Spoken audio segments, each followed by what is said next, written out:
蒲楚之战第9章，日降，喜忧来。第2集。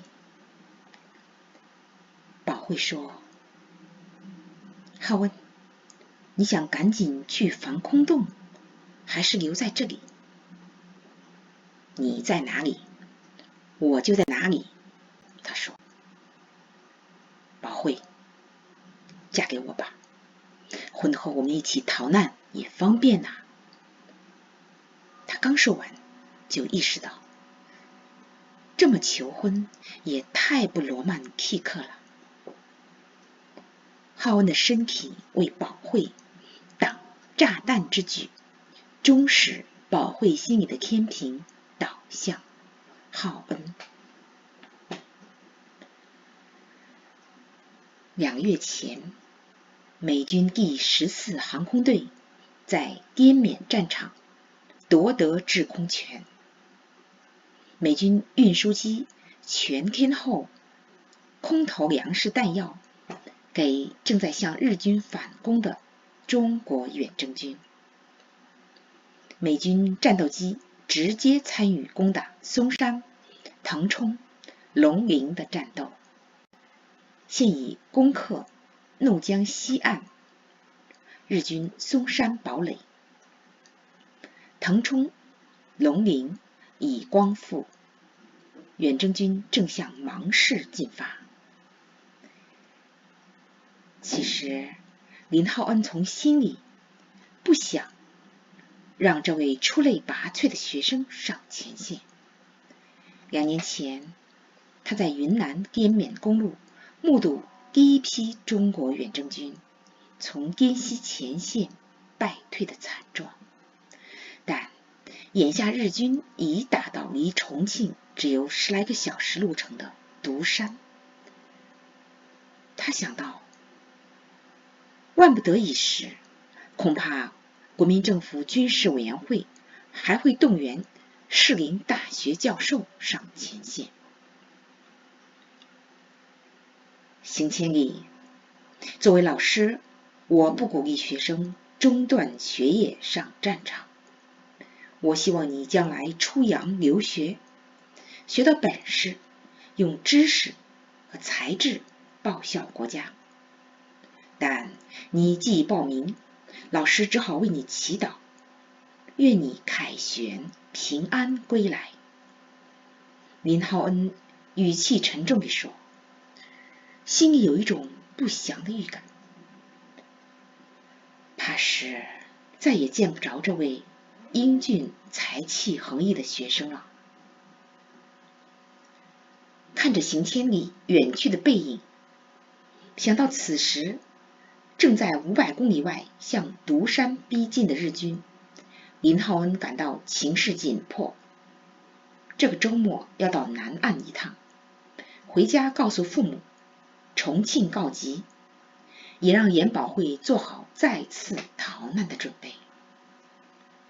礼拜6上午，林浩恩赶回南岸，他先到父母家，把日军逼近独山以及邢千里并重庆很多在校大学生参加远征军赴印度的事告诉父母，让他们做好逃难准备，然后跑去协和药厂找严宝慧。药厂门口警卫认识他，就放他通行。宝慧一个人正在实验室配试剂，见浩恩急匆匆来，就问，林先生今天怎么有空来呀？不是说圣诞节来看我吗？宝慧，怎么又叫我林先生？不是说好叫浩恩的吗？今来有急事，恐怕我们又得逃难了。他急促地说，宝慧，这次逃难你要和我在一起，我们不能分开。他补充道，逃难？日本人兵临城下了吗？他紧张地问。日军快打到离重庆只有500公里的贵州独山了，他说。话音刚落，忽然传来刺耳的空袭警报声。严保会来重庆2年，已习惯了警报声。每次听到这种声音，他都做最坏打算，但都安然无恙，也就不太急于到防空洞去躲避。因刚听林浩恩说日军快打到独山了，就担心这次空袭与日军地面部队逼近独山有关，就说：浩恩，你想赶紧去防空洞，还是留在这里？你在哪里，我就在哪里。他说：我就待在这，进防空洞不一定安然无恙。他说：你说的对，3年前那次大轰炸，近了万人，不是被日寇飞机炸死的，是在防空洞里窒息而死，还有被人踩死的。他说：有歹人把防空洞里窒息晕倒者的衣物首饰也剥去。他说。正说话时，只听一阵悠悠冥冥的巨响，紧接着传来接二连三的爆炸声，有炸弹在山墙边爆炸，把墙炸开一个大口。林浩恩大声对严保会说：快趴下！说完，他冲到他身边。严保会蹲在地上，他听人说不能匍匐在地，以免炸弹掉在地上造成的震动力震伤内脏。林浩恩下意识伸出双臂护住严保会的头和身体。炸弹在远处爆炸，激起的碎石块落在林浩恩身上，使他更加抱紧严保会，以免碎石掉在他身上。严保会被林浩恩默然抱在怀中，使他似乎回到8年前在杭州初次被徐永道抱在怀里那一瞬间。那天从杨树英的婚宴离席后，徐永道开着吉普车带他第一次去笕桥。在路上，他忽然把车停下，伸出手臂把他揽入怀中。在徐永道的怀抱中，他感到从未有过的温暖和安全感。这一刻，在林浩恩的怀抱中的感觉，就像8年前那一次。正当他沉浸在梦幻般的回忆时，一股热乎乎的东西流过他的脸。他伸手一摸，发现是鲜血，以为自己受伤了，但却未感到疼痛。血继续流过他的脸。只听林浩恩呻吟一声，他转过头看着他说：浩恩，你受伤了。鲜血正从浩恩右肩胛流出，他受伤的部位正好护着严保会的头部，这飞来石块本会击中严保会的头部，使他的身体挡住了石块。保会迅速从刚检验过的急救包中取出绷带，擦去他的血迹，敷上出血停药粉，用另一条绷带为他包扎。他坐在地上，让他向左侧躺在地上，把头放在他腿上，以他的腿当枕头。空袭还在附近威胁着。此时保会心里异常平静，他不怕被炸死，死就死吧，死就不必再逃难了。徐永道死了，陈本夫死了，他也不怕死。林浩恩头枕严保会的腿，觉得很安详。他也想到这一次可能被炸死，他也不怕死。他也想到死去的徐永道和陈本夫。他想，今天能和宝慧死在一起也不错。想到这里，他拉着她的手说：宝慧，我真想一直这么躺着和你在一起。严宝慧看着为保护她而受伤的林浩恩，心里一阵愧疚。他深深感激他。刚才他为保护他而紧紧抱住他的瞬间，给他的感觉像8年前徐永道带给他的温暖和安全感一模一样。那是一种亲情的感觉，这使他感到惊奇。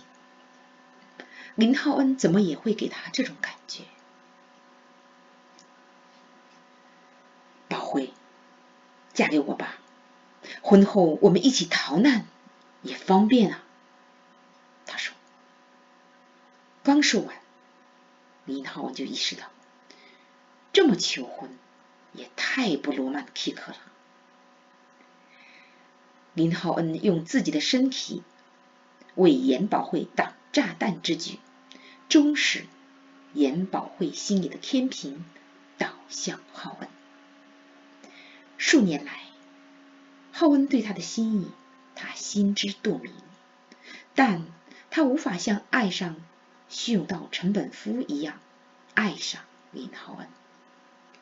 刚才空袭中，林浩恩冒着被炸死的危险，用身体包裹他，使他毫发未损。他的怀抱令他感到安全，带给他亲情般的感觉，这使他很意外。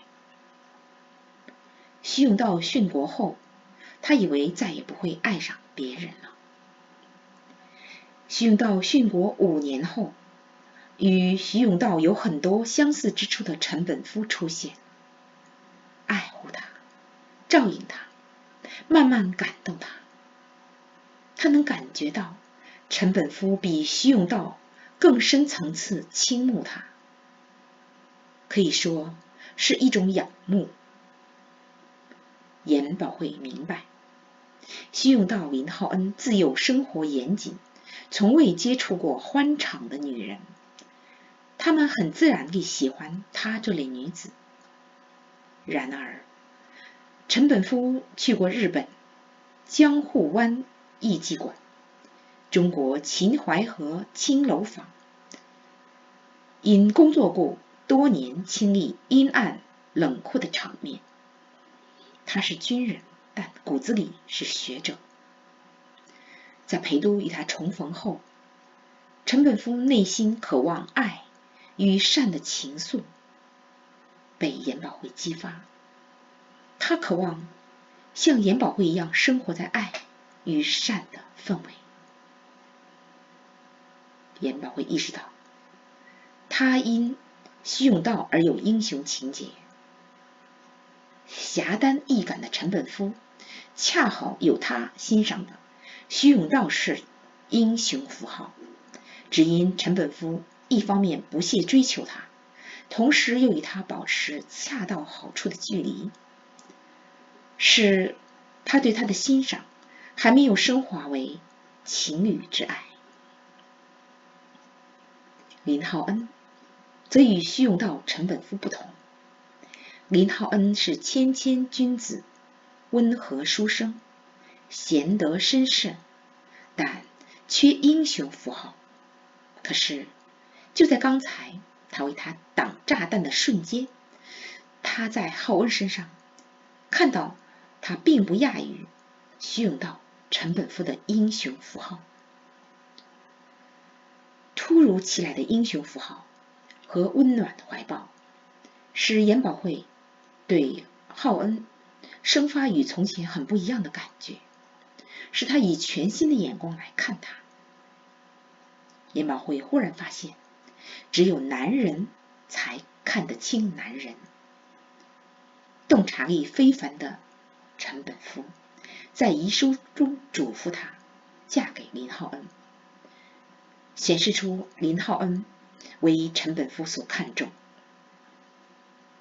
他看着躺在地上，头枕在他腿上的浩恩，轻声说：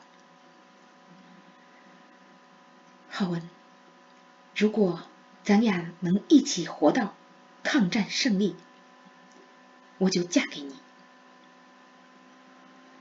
宝慧，即使不能活到抗战胜利，咱俩一起死，不也挺好？他说。林浩恩，记住，以后不许说死这个字。他说。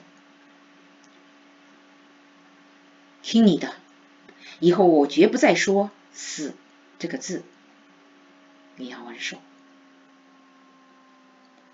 浩文，我很感谢你，这么多年一直看重我，尤其来重庆这2年，常来关照我。他说。林浩恩看着他，似乎话还没有说完，就屏住呼吸，盯着他，等他往下说他渴望听到的话。今天就到这里了，多谢各位收听、收看、订阅。